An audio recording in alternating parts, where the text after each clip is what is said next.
Okay, I need to talk about something that just kind of happened to me, right?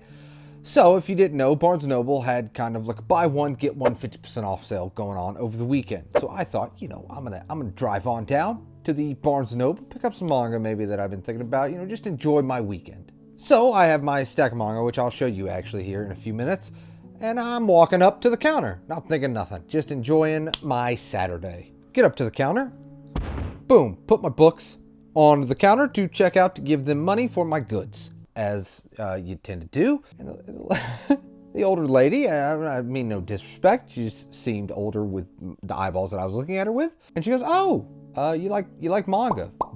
First off, very cool that she kind of knew what manga was and stuff like that. Do you want to add any real books to your stack today? I'm sorry. I didn't actually know how to respond, to be honest. It's just like, no thanks, I guess. I have read some novels this year. I do enjoy reading and stuff, but no, I'm good today. Just my old picture books, my kids' comics, I'll take them. Like, it was an incredibly weird scenario to be in. I kind of have done a video like this before, so it's kind of like a continuation and stuff, I guess, but it was just such an odd conversation. That's why I've turned on this camera, and I'm probably going to rant here for a minute. I mean no disrespect or anything like that. It's just an observation that I kind of had after having this conversation. It's still crazy to me that in some scenarios, people don't look at these books they still look at them as kid comic books. And they are Japanese graphic novels. Like, I understand that. But where is this disconnect between real books and manga? Like, think of it this way. You're going to tell me a story like, let's use Happiness as an example. If you have read this, one, boy, what a journey this book was, And two, this is very much, I would not give this to a 7-year-old. No way. I would probably go to jail. Oh, I'm sorry. I didn't, no. But the thing about it is, people still think of the Narutos and things like that when they think of manga, because they are the most popular, I would definitely say, for better or for worse. Your Shonen Jump titles and things like that are kind of in the mainstream. But think about Berserk, think about it. Wouldn't give that to a child. Or a great one, hold on, out of frame, probably perfect. I'll give it my all tomorrow. I actually just got done reading this series, and I really enjoyed this series. It's kind of about a guy in his 40s kind of wanting to become a manga author. And so I think that basis, that basic thought process of Naruto, Dragon Ball Z, Hamtaro. I'm one of the only people right now that's like, Hamtaro. You know what I mean? Nice. Very cool show. Growing up, I loved it. But when, if ever, in the mainstream thought process of it, will manga jump from this is for children to it doesn't matter what age you are. You can find a story and find something that can connect with you regardless of your age. When does that jump happen? Because I actually do think that jump happened with comic books. I definitely think the Marvel Cinematic Universe of everything definitely helped with that. And obviously there will always be a subsect of people and stuff that will always look down on that. I'm not saying that everyone is just going to blanket Great Gatsby, Iron Man. Yeah, okay, of course, obviously not. But at least I'll speak for America, when in America does something happen where the idea of what a manga is, or anime even to that extent, when does that change? When does it happen? When people just kind of think of it as entertainment, which is exactly what it is. And while more series like your Vinland Sagas are getting more popular, and your Berserks will always be popular, and there's always those mature, edgy titles that you hear about, it is still absolutely lumped in with, you reach a certain age and you're not interested in it anymore. And you can grow out of hobbies and things like that. That stuff's fine. If people are of a certain age, and trust me, I'm no spring chicken, as the kids say. I don't think the kids say that, to be honest, but it'll be fine. But what if you do reach that certain age and you're like, no, I actually love it even more? And now I have dispensable income because I am an adult. And then this happens. This is what happens when you have... It's probably not a healthy life choice, I'll give you, but it's a fun one. Like, I enjoy it. And that's why I'm kind of mad at myself, too, because I really didn't have a good response for that question.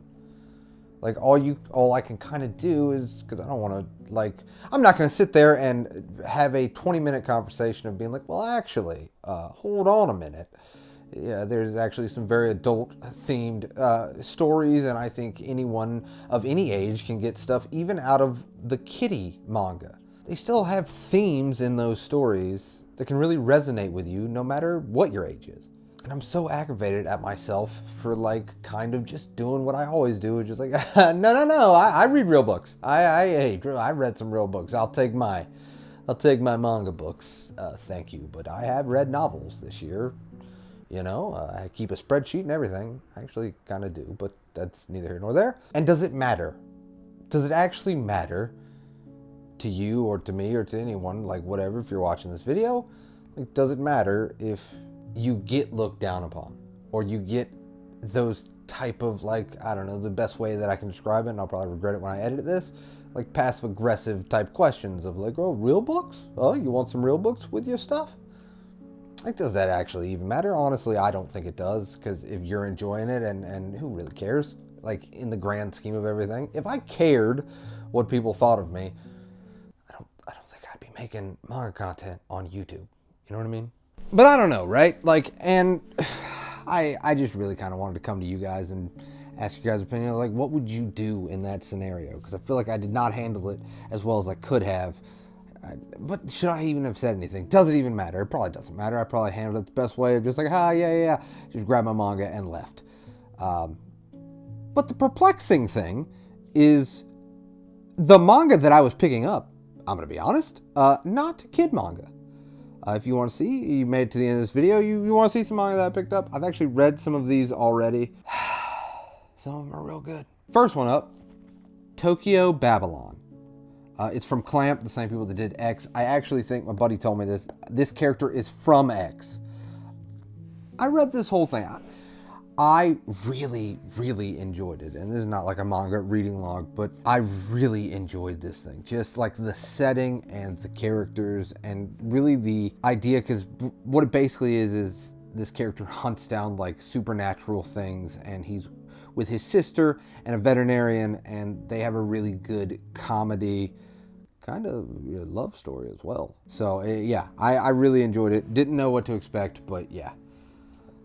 The other thing, Boys Abyss Volume 3. I really enjoy Boys Abyss. It's probably one of the top manga that I'm collecting right now, that when I pick up this series, I read the volume the same day.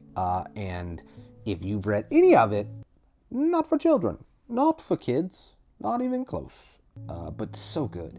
It gets teenage angst in a dark, heavy, somewhat controversial way. And I think it's a really cool story. The other thing, the final omnibus of Attack on Titan. So I own all that now. Still haven't read it, but from what I know, Titan's eating people. Probably not kids appropriate. And then I got Volume 3 of Cat Gamer. All right. Yeah, maybe some of it's for kids, but it's a very funny, lighthearted read, and I like it. Okay? I don't need judgment in the comments. Do not put Cat Gamer. What is it? Listen, it's really good. It's really, hear me out. It's really good. Okay? Relax. It's good. Volume 14 of Blood on the Tracks. Back again to tell you, not for kids, not for children. And then Candy and Cigarettes, Volume 5. Not for kids. No, it's not the worst. Out of that stack, definitely not the worst. But still, I wouldn't call it like a kids manga. I don't know, man. I really actually don't even know if I'll put this video out. It might be too much of a rant. I'll see when I watch it back and stuff. But if I do put this video out, I just kind of wanted to put it out just to kind of talk with you guys. And I don't know. It kind of really took me by surprise in an odd way. And she absolutely, they probably didn't mean anything by it, right? And But it just kind of really got me thinking of, is there ever going to be a time where it's just looked at for what it is? Some really good writing, some really good art, and great stories. But I don't know. In the end, it doesn't really matter because I will always enjoy this stuff. And hey, I'm living my life. You know what I mean? But as always, I really appreciate you if you made it to the end of this video. Boy, what a rant. And as always, I hope if you're having a bad day, it gets better. If you're having a good day, I hope it becomes fantastic. I'll see you next time.